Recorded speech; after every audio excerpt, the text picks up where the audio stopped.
Here's the next attitude disease. We're almost through with this motley list. In fact, we're almost through. Hang on. The next one is pessimism.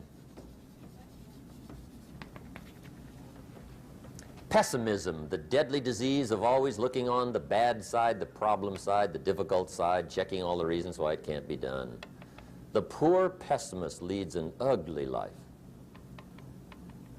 He doesn't try to figure out what's right. He tries to figure out what's wrong.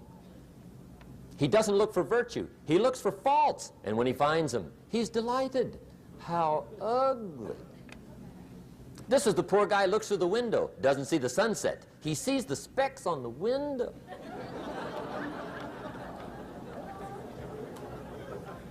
And this is the poor guy, right, who rushes up, takes such leave of his senses. This guy rushes up and he says, I've got 5 good reasons why it won't work. He's so dumb he doesn't know all he needs 1. He's got 5.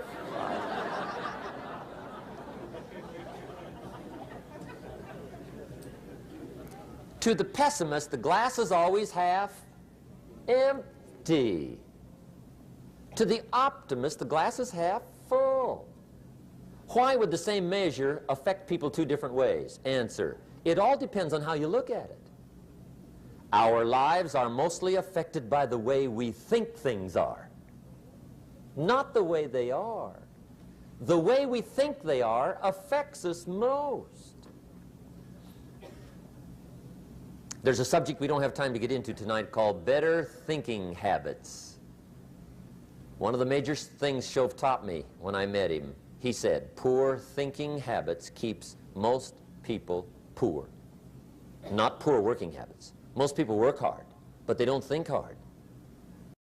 And Shove taught me that the mind is like a factory, a mental factory. And whatever you think about all day long pours ingredients into this mental factory. And that's what builds the economic, social, financial fabric of your life.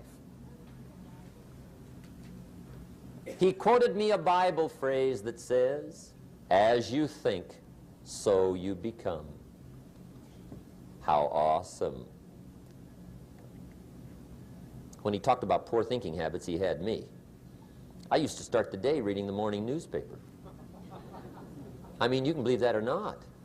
I'd get a cup of coffee and read the paper. I'd load up on wars and riots and murders and stabbings and killings and bank robberies and muggings and car wrecks and tragedies.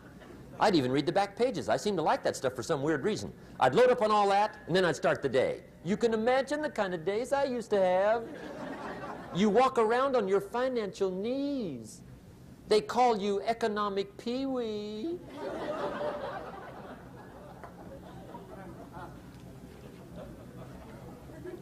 The guy says, I want to be a great leader. Wonderful. The first thing we do is follow him to his house. When we get there, we walk in and check his library, number 1. Somebody says, well, why check his library? The reason is because what a man reads pours massive ingredients into his mental factory, and the fabric of his life is built from those ingredients. You would not believe what some people have got in their house to read. You would not believe. One of the best dressed up words I know for a lot of it is trash. Can you imagine dumping a barrel of trash into this mental factory every day and coming out with a rich, dynamic, positive life? It can't be done.